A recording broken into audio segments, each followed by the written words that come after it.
Hey everybody, this is Modern Refugee. I'm not sure what to even call this video, but it's a response to some different comments that I've gotten over the years, and a comment that I got on one of my recent videos here on how to can dry beans that I got out of one of my neighbor's fields.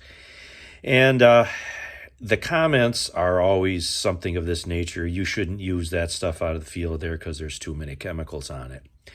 And I'm going to share a little story here.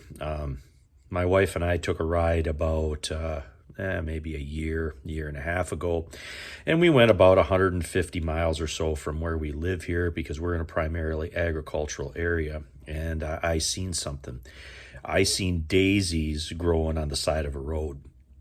And it was kind of a rural area.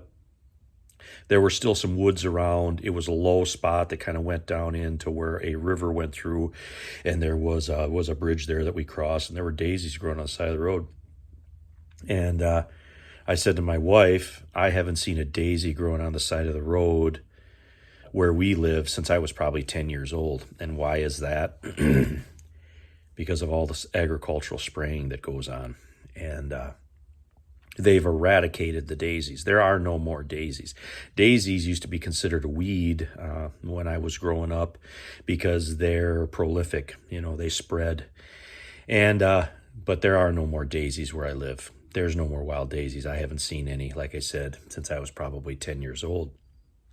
And this gets into the point that I want to make. And I don't know if this is going to be a wake-up call for some people, or some people that are in denial over it. I've talked to a lot of people when it came to different things in preparedness over the years. They're just in denial about things. They'll say, don't even tell me that. I don't even want to know. And but it's the time and the season in the world we live in now. People need to start realizing these things. There's chemicals in everything that we use. Our environment is saturated with chemicals. You are not, if you think that just picking some beans out of the neighbor's field there and canning them is, putting chemicals in, you're already taking chemicals in. You're not going to get away from it. It is the world we live in. And I don't agree with it at all, but I'm just one person here, one voice crying in the wilderness to tell people, these things. And, I can take you to places and I can show you where it says organic farm on this side of the road, don't spray. And you go on the other side of the road or kitty corner across the intersection and they're spraying like heck. So you mean to tell me that the stuff that's in that other field is immune from the stuff that they're putting on next door? And it's in the water, it's in the food. People say, oh, well, municipal water, they put chemicals in it. You don't think that the chemicals in our environment aren't leaching into the groundwater that your well comes out of? Your well isn't any safer than city water, more or less. That's why I got a filter, and I do the best I can here. I put a filter on the water coming into my house, plus I got a freestanding water filter that we put water in because I'm doing the best I can. I'm trying to reduce the amount of that stuff that we take in. And, organic is another thing that bothers me. People always get on the organic bandwagon, yet the stuff comes in plastic or styrofoam, but it's organic. And it's organic. Why? Because the label says it's organic. You want me to tell you how many times I have seen corporate America basically lie to the customers? How do you know who your daddy is? Because your mama told you. How do you know that they're not? What evidence are they giving that that's actually organic? Because it says organic on that label, that you don't know whether that's organic any more than anything else that's out there. And how do you combat this? I don't have the answers to anything. I just do what I can here. I plant a small garden. I can as much as I can. I try to get stuff from, sources where I know where the stuff comes from to a certain extent, but there's so much stuff and so much chemicals and processes that goes on. There's things where they put chemicals onto stuff to do a certain things, and then they put other chemicals to take those chemicals out. And I'm talking about different food manufacturing processes that I know of. I don't know how to escape all this. You can buy your organic, stuff at the fruit market or the vegetable stand or whatever. You take it home, you prepare it, and then what do you do the next day to warm it up? You put it in the microwave. Again, you're putting radiation into that food.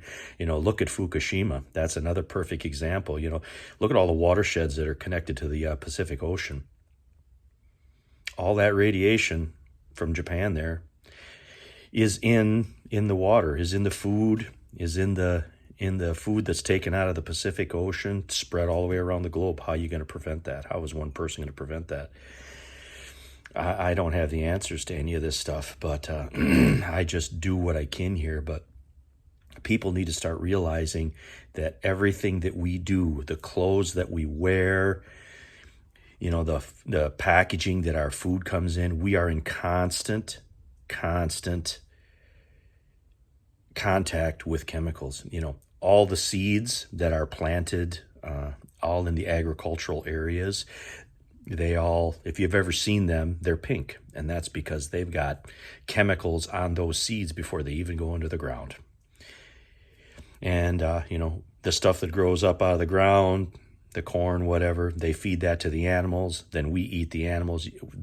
It's a constant circle of stuff that we are exposed to in our environment. And I don't know how we can get away from it other than grow your own stuff, can your own stuff. I much rather would have my stuff canned in glass than in some kind of metal container, because again, I don't know what that metal container contains or has in it or whatever. And there's a lot of people that are chronically sick, and there's a lot of people that have a lot of health problems that I never seen when I was a kid growing up. And who knows? Maybe it's all this stuff that's in our environment that's finally catching up with us. And so this video here is just kind of a blast of cold air on the face to kind of startle people into, what can be done. All you can do is you can do what you can do. You can kind of minimize the stuff that you take in. You can minimize the stuff that's processed for your family, and you can just hope and pray that one day that things might change. But things are changing. People are starting to wake up to what's going on, and the world as it is, there's a lot of things in it that are behind the scenes that people are in denial about. And that's why I wanted to do this video and talk about these things. I appreciate you guys out there. I hope you always get something from my videos. I hope I'm always adding something into the preparedness community and the larger community at large, because, we all share this earth together.